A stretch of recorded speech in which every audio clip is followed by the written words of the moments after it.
नमस्कार। India debate में आप सबका स्वागत है। मैं हूं आशुतोष पाठक। मित्रों, एक बहुत बड़ी खबर आ रही है और खबर यह है कि हाई कोर्ट के आदेश के बाद अभी हर तरफ हलचल मची हुई है। महाराष्ट्र सरकार को एक से एक निर्णय लेने पड़ेंगे और महाराष्ट्र सरकार को रिप्लाई फाइल करना पड़ेगा और उस रिप्लाई में सरकार को यह बताना पड़ेगा कि आपने एफआईआर क्यों नहीं किया। और सरकार एफआईआर नहीं कर पाई। सरकार का मतलब है मुंबई पुलिस और मुंबई पुलिस का मतलब है मुंबई पुलिस कमिश्नर।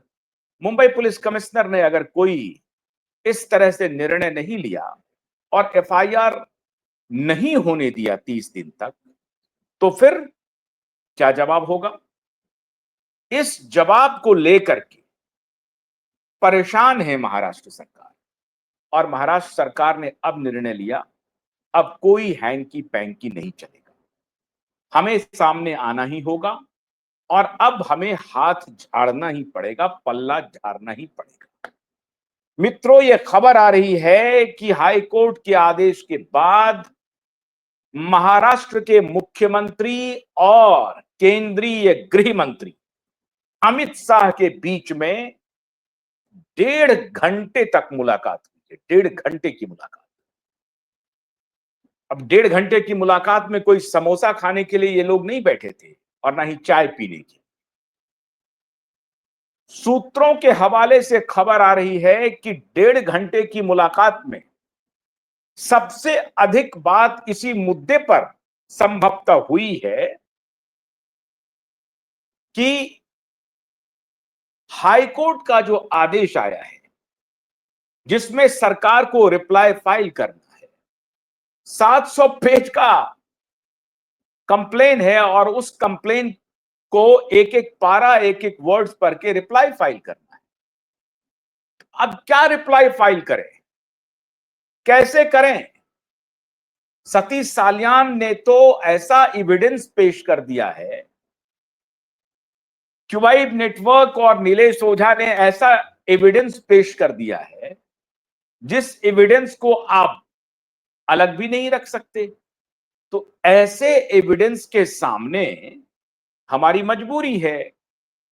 उसके बाद हमने चलिए बहुत कोशिश की टालने की कि मामला टल जाए, टल जाए, टल जाए, लेकिन अब टालते टालते अदालत पहुंच गया मामला।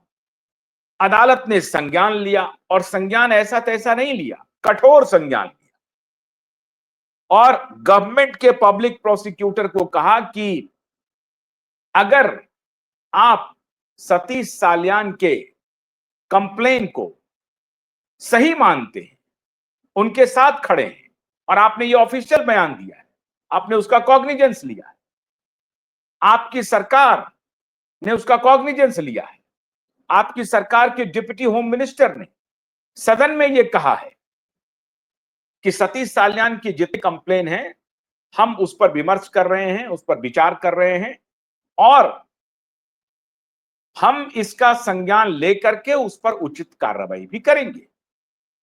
कोर्ट ने कहा आप कौन सी कार्रवाई कर रहे हैं? कहा एसआईटी जांच कर रही है। कोर्ट ने फटकार लगाई, कहा एसआईटी किस बात की जांच कर रही है, कैसी जांच कर रही है एसआईटी, जरा ये तो बताइए।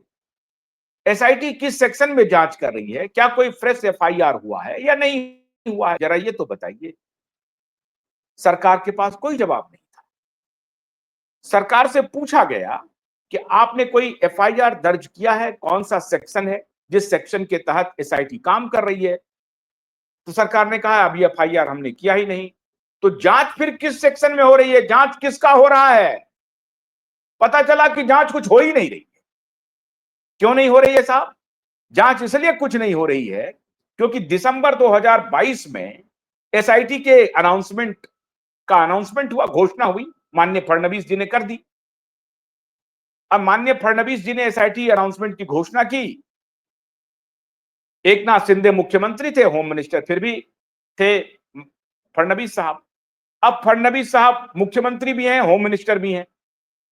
तो 2023 में 12 महीने के बाद एसआईटी के ऑफिसरों की घोषणा हुई कि ये लोग हैं जो एसआईटी की जांच करेंगे और स्पेशल इन्वेस्टिगेटिव टीम के सदस्य हैं साहब। अब वो सदस्य 2023 दिसंबर के बाद मई 2025 तक एक कदम आगे नहीं बढ़ी और उनके जो अधिकारी हैं वो अलग अलग वैरायटी के चश्मे पहन करके फोटो खिंचा रहे हैं। वो जो चीमा आधव हैं, चीमा सिंह आधव, वो चश्मा लगा लगा करके फोटो खिंचा रहे हैं, अलग अलग ड्रेस बदल के। ऐसा लग रहा है कि वहां कोई कैटवॉक होने वाला है, फैशन शो का। तो अपने ड्रेस बदल रहे हैं एसआईटी के ऑफिसर, चश्मा लगा रहे हैं, घूम रहे हैं, बातचीत कर रहे हैं, समोसे खा रहे हैं, चाय जलेबी चल रहा है, नाश्ता। और यही धंधा चल रहा है एसआईटी के ऑफिसरों का। अदालत ने फटकार लगाई। अदालत ने कहा कि आप किस सेक्शन में इंक्वायरी कर रहे हैं ये बताइए। अब सांस अटक गई सरकार की। अब सरकार को लग रहा है कि साहब अब ये जो ढीला हवाली हमारा चल रहा था, ये ढीला ढाला रवैया जो हमारा पिछले 2 साल से चल रहा था, अब 2 साल से ये रवैया क्यों चल रहा था? दोस्ती निभा रहे थे। मैंने अपने पुराने शो में ये बताया था और मैंने कहा था कि फडणवीस जी, आपको ये जो लोग आपको अपमानित किए हैं, जो केंद्रीय गृह मंत्री अमित शाह को अपमानित किए हैं, तो मैं ये नहीं कह रहा हूं कि आप अपमान का बदला लीजिए, लेकिन आप न्याय तो कर ही सकते हैं, जो स्वाभाविक रूप से आपके अपमान का बदला में कन्वर्ट हो जाएगा।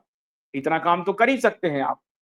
आप किसी व्यक्ति को, मैं ये नहीं कह रहा हूं कि उन्होंने जो आपका अपमान किया तो आप क्या करिए कि उनके खिलाफ कोई अनर्गल बात करनी शुरू कर दीजिए, ऐसा तो मैं नहीं कह रहा हूं।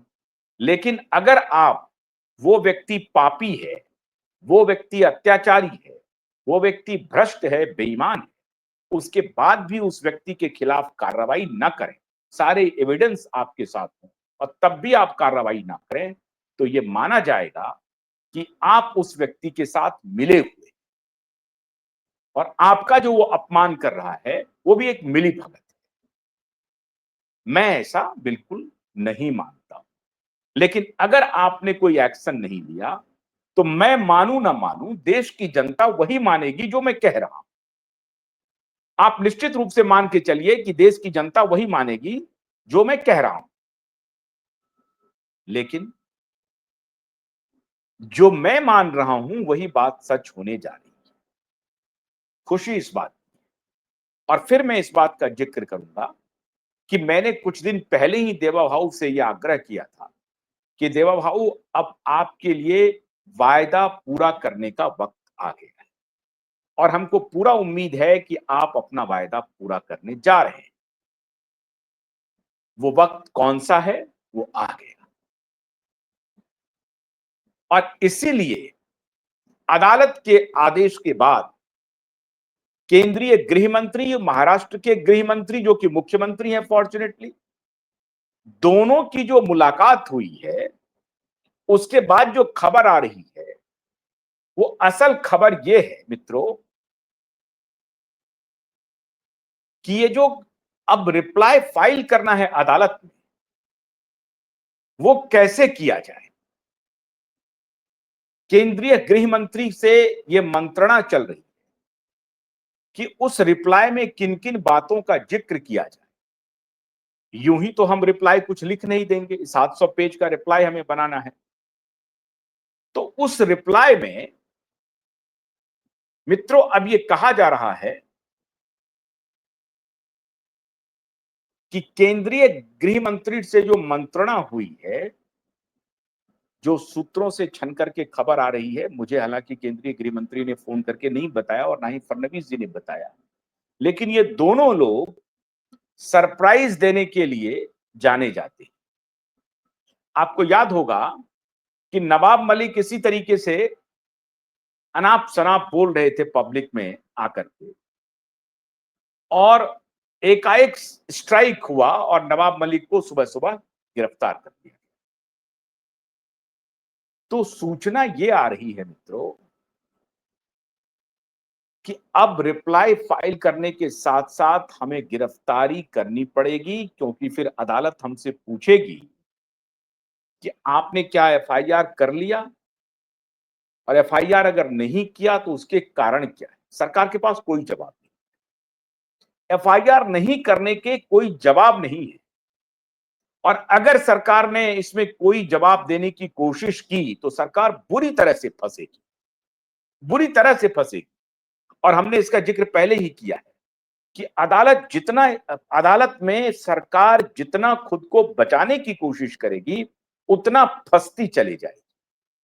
क्या अब ये वक्त आ गया है देवा भाऊ के लिए और माननीय अमित शाह जी के लिए, जब there is no point of return जो है वो खत्म होता है? अब there is no point to vitiate the matter, अब देयर इज नो पॉइंट।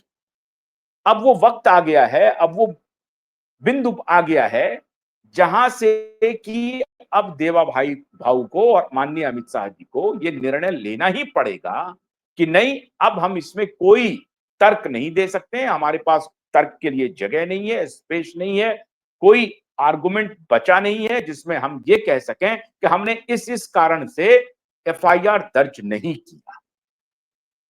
अब कोई लॉजिक सरकार के पास नहीं, और अगर सरकार ने लॉजिक देने की कोशिश की, तर्क देने की कोशिश की, तो बुरी तरह से फंसेगी, और ऐसा फंस जाएगी कि पता चला कि गृह मंत्री के ही खिलाफ मुकदमा न चलना शुरू हो जाए। ऐसा भी हो सकता है, क्योंकि अदालत फिर कहने लगेगी कि भाई कमिश्नर के खिलाफ करो मुकदमा, उस डिप्टी होम मिनिस्टर के खिलाफ करो जिसने सदन में कहा था कि कॉग्निजेंस लिया है, तो कॉग्निजेंस किस बात का लिया है? और अब अगर ये कहेंगे कि नहीं हमने एफआईआर इसलिए नहीं किया, तो किस लिए नहीं किया? क्यों? क्योंकि जब आपने एसआईटी कॉन्स्टिट्यूट किया था, तो एसआईटी कॉन्स्टिट्यूट करने के पहले सरकार को कुछ आधार आए होंगे। ऐसे हवा में नहीं होता है कि आदेश दे दीजिए, हमको सपना आ गया कि इस केस में कुछ नई बात आई है, हम एसआईटी कॉन्स्टिट्यूट करते हैं, बल्कि यह भी कि पब्लिक डिमांड कर रही है। ऐसा भी आर्गुमेंट नहीं था कि पब्लिक के डिमांड पर एसआईटी कॉन्स्टिट्यूट की गई है, बिल्कुल नहीं।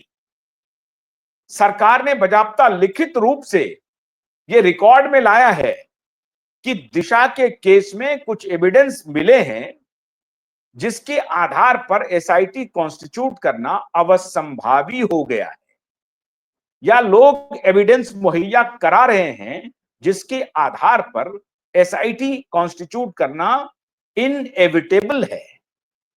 अब जिसे आप इनएविटेबल पहले बता चुके हैं, अब आप किस बिना पर कहेंगे कि हम एसआईटी को ऐसे ही टेबल टेनिस खेलने के लिए 2 साल के लिए वक्त दिया था?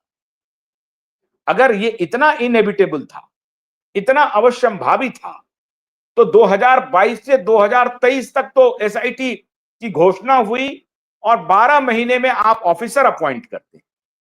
तो चल क्या रहा था, खेल क्या था? क्योंकि अगर बात निकली है तो दूर तलक जाएगी, और दूर तलक का मतलब यह है कि अगर हमारे वकीलों ने दलील पेश की कि साहब ये एसआईटी का जरा हमको सिग्निफिकेंस बताइए, मिलॉर्ड जरा इस एसआईटी का हमको महत्व बताइए कि सरकार ने एसआईटी की घोषणा कब की, उसी सरकार ने, जब उसी सरकार ने एसआईटी के ऑफिसरों को कॉन्स्टिट्यूट कब किया, और वही फिर एसआईटी 2023 दिसंबर से लेके मई 2025 तक क्या काम की। तो इनके पास इतनी बेइज्जती होने वाली है, इतनी बेइज्जती होने वाली है जिसकी कोई हद नहीं है। ऐसी परिस्थिति में सरकार अपनी खाल बचाएगी कैसे? कैसे बचाएगी? कोई रास्ता नहीं है सरकार के पास, और अगर सरकार ने कोई रास्ता देने की कोशिश की तो और फंसेगी। तो अब ये हो रहा है कि अब हम करें क्या? मतलब सरकार फंस गई है, सरकार फंस गई है, इसका जवाब क्या ढूंढा जाए? तो खबर आ रही है मित्रों कि देवेंद्र फडणवीस और अमित शाह के बीच में जो मुलाकात हुई है, उस मुलाकात में कितनी गिरफ्तारी होनी है, किस किस को गिरफ्तार करना है, ये अब बिंदुवार चर्चा हुई है। क्या गिरफ्तारी के लिए पारा मिलिट्री फोर्स को भी लगाना पड़ सकता है? विशेष व्यवस्था की जा सकती है, टुकड़ी लगानी पड़ सकती है? ऐसी आशंका हुई तो क्या किया जा सकता है, और अगर ऐसी आशंका नहीं हुई, नॉर्मली आप गए और रात में ही उठा लिया या दिन में उठा लिया, कब उठाया कुछ पता नहीं चला। किसको उठाना है सबसे पहले, और उठा करके फिर रिप्लाई में उसको मेंशन करना है कि नहीं करना है। अगर आपने उठा लिया, उठाने के पहले सरकार को एफआईआर दर्ज करनी पड़ेगी। लेकिन अगर रिप्लाई करने के पहले पुलिस ने एफआईआर दर्ज कर ली, तो फिर अभी तक क्यों नहीं किया, इसके बारे में उनको परिणाम भुगतने पड़ेंगे। और अगर उन्होंने ये दलील दी कि इन इन कारणों से हमने नहीं किया, तो अलग परिणाम भुगतने पड़ेंगे।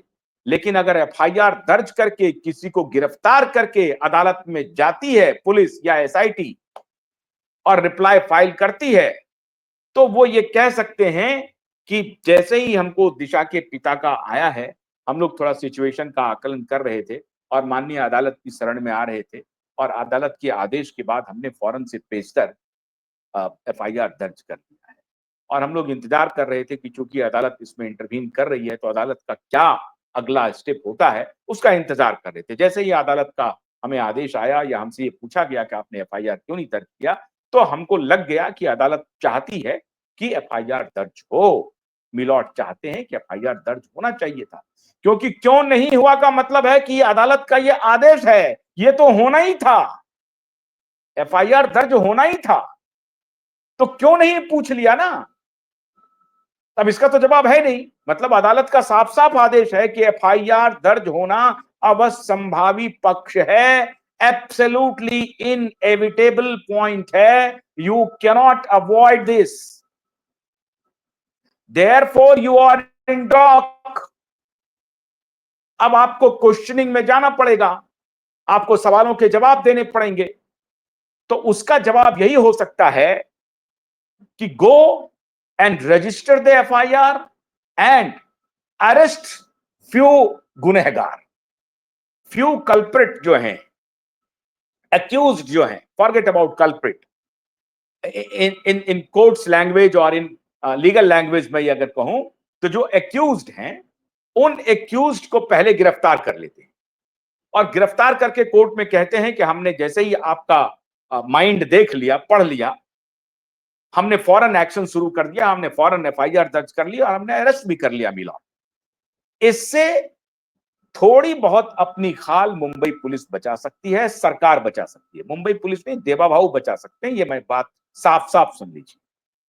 देवा भाऊ अपने को बचा सकते हैं अदालत में, क्योंकि अगर मुंबई पुलिस पर अटैक होता है तो मुंबई पुलिस के सर्वे सर्वा देवा भाऊ हैं। मुंबई पुलिस किसी से अभी दाऊद से परमिशन नहीं ले रहा है, और अगर दाऊद से परमिशन ले रहा है तो विवेक फंसलकर को जवाब देना पड़ेगा। अगर दाऊद से परमिशन ले रहा है तो परमवीर सिंह को भी जवाब देना पड़ेगा। तो अभी की पुलिस जो नई आई है, देवेंद्र भारती जी, वो तो देवेंद्र फडणवीस से ही आदेश ले रहे हैं। तो ऐसी परिस्थिति में देवेंद्र भारती जी, माननीय देवेंद्र भारती जी और एसआईटी को जो लिखित जवाब देना है, उस लिखित जवाब में यही कहना पड़ेगा कि हमने एफआईआर दर्ज कर लिया, हमने फलाने फलाने को अरेस्ट भी कर लिया।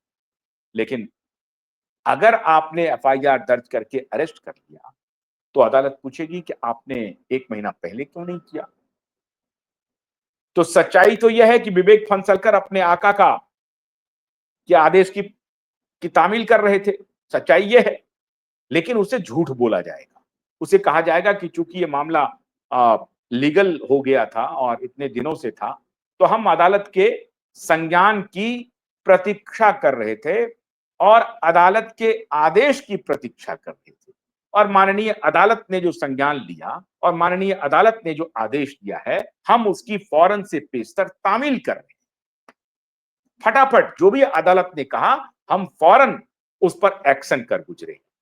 इससे थोड़ी बहुत साख बचेगी और ये अदालत के ऊपर निर्भर करता है, और जस्टिस सारंग कोतवाल जी और मनोज जी के ऊपर, ये मोदक जी के ऊपर, कि इस आर्गुमेंट को वो किस रूप में लेते हैं। अगर उनका मस्तिष्क ठीक रहा और वो गुस्से में नहीं रहे, तब तो बात बन जाएगी। लेकिन अगर उनका वो गुस्से में हो और उस वक्त उन्होंने ये दलील दे दी, क्योंकि आप सबको मालूम है कि आपके ऊपर आपके कब गुस्से में रहते हैं, कब नॉर्मल रहते हैं, आप उस स्टेट ऑफ माइंड में अगर आपको कोई बात आती है तो आपका शरीर उसी तरीके से, आपका ब्रेन माइंड जो है उस तरीके से काम करने लगता है।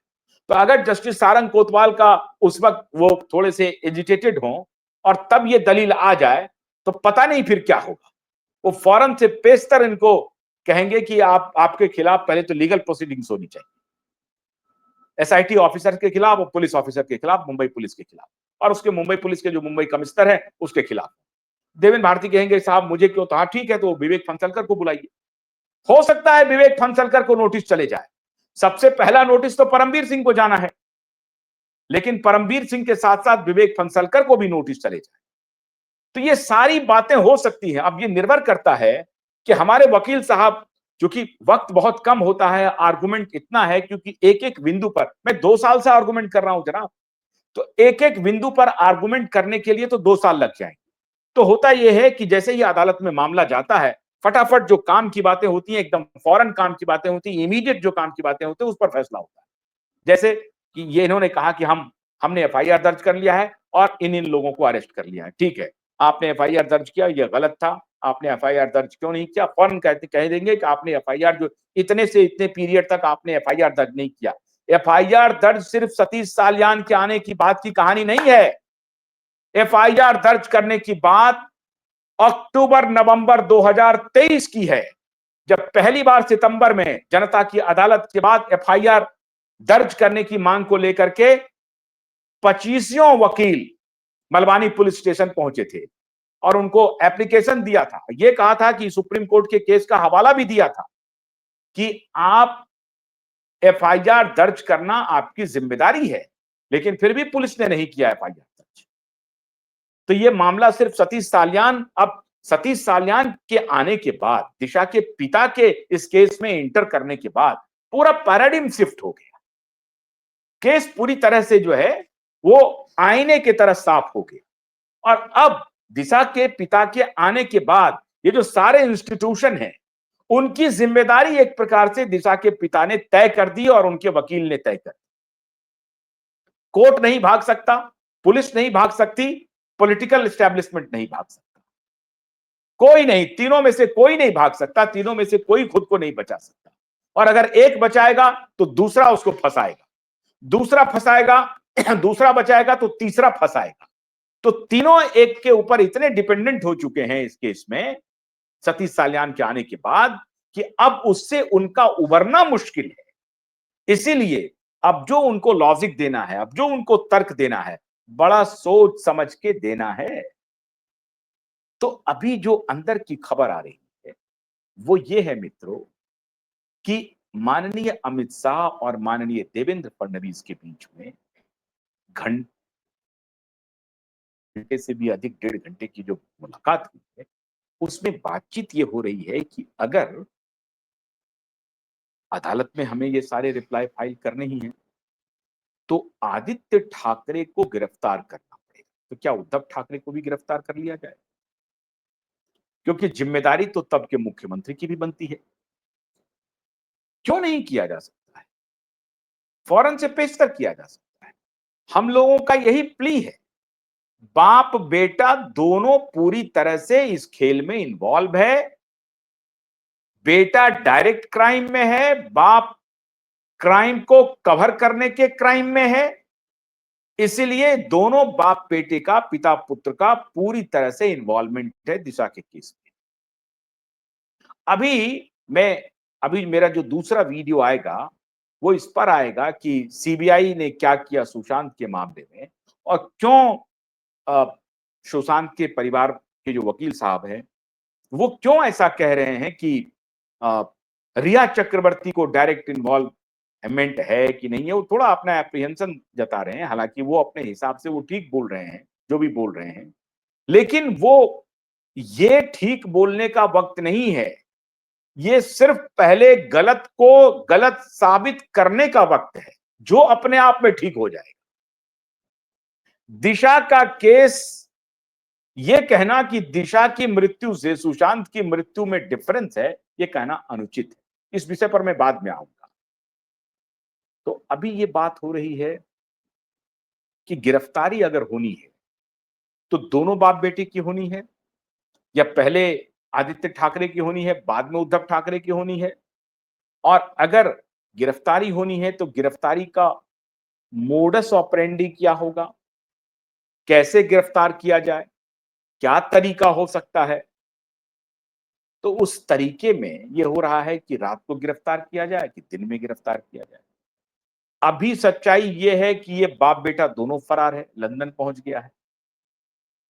तो हो सकता है कि ये भी चर्चा चल रही हो दोनों के बीच में, फडणवीस जी और अमित शाह के बीच में, कि ये जो दोनों बाप बेटा फरार है, अगर वहां से नहीं लौटा, हालांकि लौटेगा, तो क्या दिक्कत हो सकती है? क्योंकि हमें तो 4 सप्ताह के अंदर में रिप्लाई फाइल करना है। ऐसी परिस्थिति में हम क्या-क्या ऑप्शन तलाशें?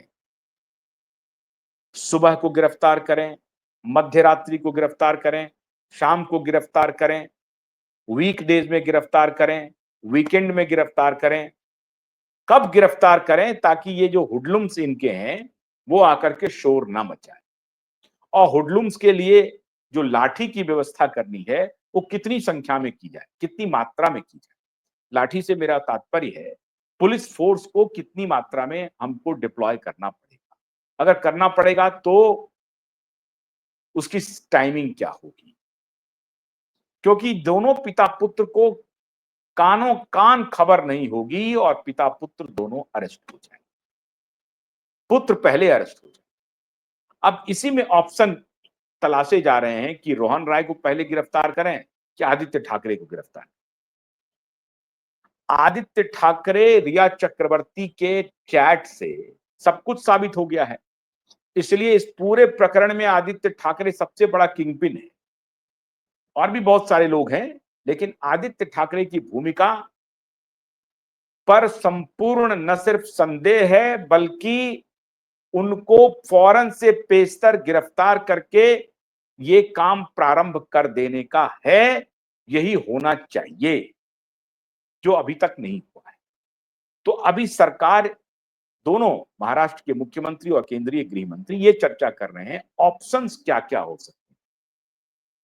रोहन राय के साथ और कौन कौन लोग गिरफ्तार हुए, और रोहन राय के बाद आदित्य ठाकरे को गिरफ्तार किया जाए या आदित्य ठाकरे के पहले रोहन राय को गिरफ्तार?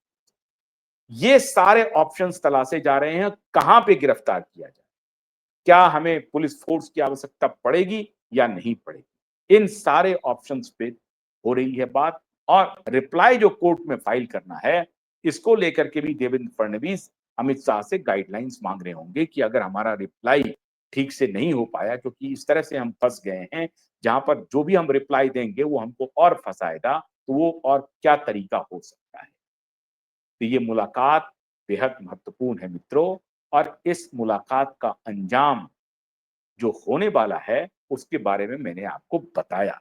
इस मुलाकात का अंजाम, पहला अंजाम यही है कि गिरफ्तारी कब, कितनी जल्दी और समय क्या हो और कैसे हो। कितनी जल्दी हो, उसका एग्जैक्ट वक्त क्या हो, रात में हो, दिन में हो, शाम में हो या सुबह में हो, ब्रह्म मुहूर्त में हो या संध्या काल में हो, या जो खाने पीने का वक्त होता है उसमें हो। जैसे मैंने आपको बताया वीकडेज, वीकेंड, ये सब, इन सभी ऑल्टरनेट्स पे माननीय देवेंद्र फडणवीस और केंद्रीय गृह मंत्री की बड़ी लंबी मुलाकात हुई है। और इस मुलाकात के बाद ठाकरे परिवार में और उन सभी गुनहगारों में कोहराम मचा हुआ है कि अब इस झूठ को हम कैसे पचा पाए। सुशांत में तो हमने क्लोजर रिपोर्ट दिलवा दिया, बहुत सारी कहानी बना ली है, लेकिन क्यूबाइड नेटवर्क सुशांत के मुद्दे को इनसे भी अधिक तरीके से बताएगा, दिशा से भी अधिक तरीके से पुख्ता सबूत सुशांत के मर्डर का है। इसलिए बिल्कुल भी कोई इस गलतफहमी में ना रहे कि दिशा की मृत्यु का संबंध सुशांत की मृत्यु से नहीं है।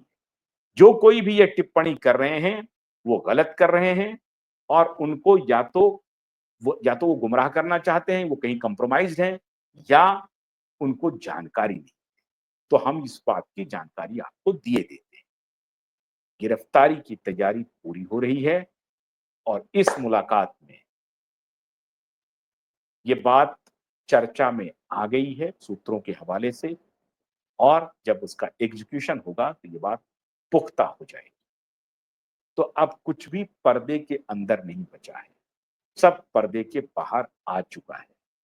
और आप ख्याल रखिए कि किसी भी सूरत में सरकार अपने आप को बचाने के लिए अब निश्चित रूप से हाथ झटकेगा।